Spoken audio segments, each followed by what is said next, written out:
రఘురామకృష్ణరాజుకు ticket లేదు. వాస్తవంగా ఆయన గత ఎన్నికల్లో వైసీపీ తరఫున గెలిచాడు.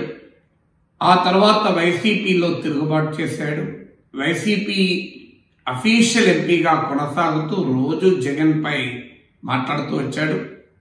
ఈ ఎన్నికల వేళ ఆయన వైసీపీకి వ్యతిరేకంగా పార్లమెంటుకు పోటీ చేస్తాడని ఆశించాడు.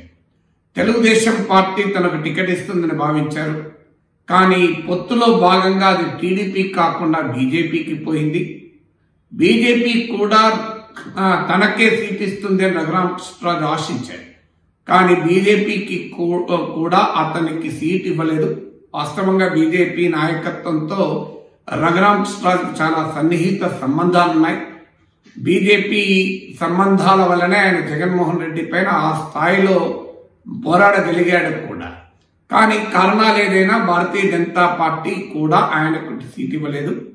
దీంతో ఆయన ప్రెస్ కాన్ఫరెన్స్ పెట్టి జగన్మోహన్ రెడ్డి తనకు పార్లమెంటుకు పోటీ చేసే అవకాశం లేకుండా కుట్ర బన్నాడంటూ ఆరోపిస్తున్నాడు.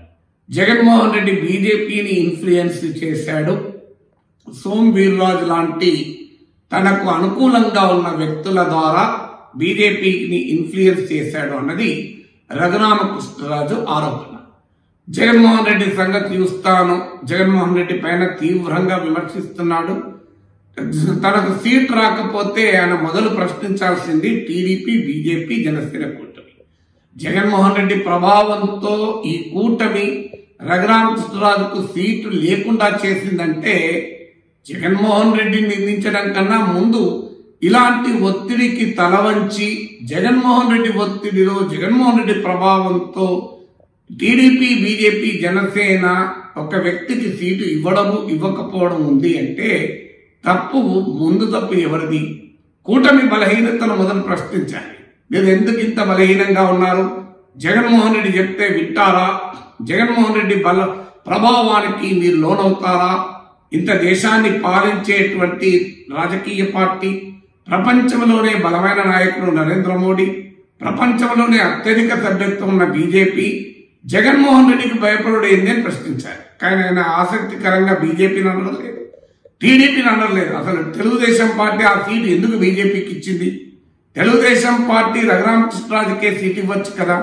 పొత్తులో భాగంగా రఘురామకృష్ణరాజు ప్రాతినిధ్యం వహిస్తున్న సీటే దొరికిందా? చంద్రబాబు నాయుడు కూడా మరి జగన్ ప్రభావానికి, ఒత్తిడికి లోనయ్యాడా? ఈ ప్రశ్న అనకుండా జగన్ పైన తీవ్రంగా స్పందిస్తున్నాయి. తనకు సీట్ ఇవ్వకుండా ఉండడానికి జగన్ కుట్ర పన్నాడా లేదా నాకు తెలియదు. పండితే కూడా అది సహజంగా జరిగే పరిణామమే కదా. ఎందుకంటే తన రాజకీయ ప్రత్యర్థి దెబ్బతీయటానికి ఏ పార్టీ అయినా, ఏ నాయకుడైనా ప్రయత్నిస్తాడు.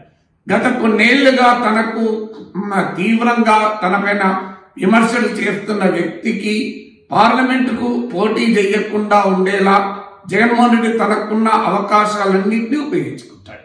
అందులో ఆశ్చర్యపడాల్సిందేమీ లేదు.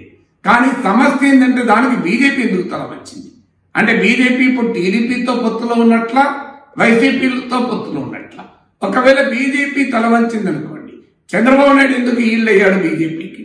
లేదు, ఇక్కడ జగన్ పైన పోరాడుతున్న అంత ప్రఖ్యాతమైన వ్యక్తిని మనం నిలబెట్టాల్సిందే, మా అభ్యర్థికైనా నిలబెడతాడు, లేదు మీరు టికెట్ తీసుకుంటే మీ అభ్యర్థికైనా నిలబెట్టండి, లేదా మన ఇద్దరము కలిసి సంయుక్త క్యాండిడేట్ గా ఇండిపెండెంట్ గా మద్దతు ఇద్దాం అనాలి. కానీ జగన్మోహన్ రెడ్డి కుట్రలకు బీజేపీ తల వంచితే టీడీపీ కూడా ఎందుకు వత్తాసు పలకాలి? జగన్మోహన్ రెడ్డి రఘురామకృష్ణరాజు పైన పగ తీర్చుకున్నాడా, కసి తీర్చుకున్నాడా, కుట్ర పన్నాడా? అవన్నీ సహజంగానే చేస్తాడు. తనను వ్యతిరేకించే వ్యక్తి, తను ఇంతగా నడుతున్న వ్యక్తిని ఎంపీగా గౌరవప్రదంగా పార్లమెంట్ పంపాలని జగన్మోహన్ రెడ్డి ఎందుకు కోరుకుంటాడు? అందువల్ల తప్పు పట్టాల్సిన టీడీపీ, బీజేపీ, జనసేన కూటమికి కాకుండా జగన్మోహన్ రెడ్డి అంటే ప్రయోజనం ఏముంటుంది?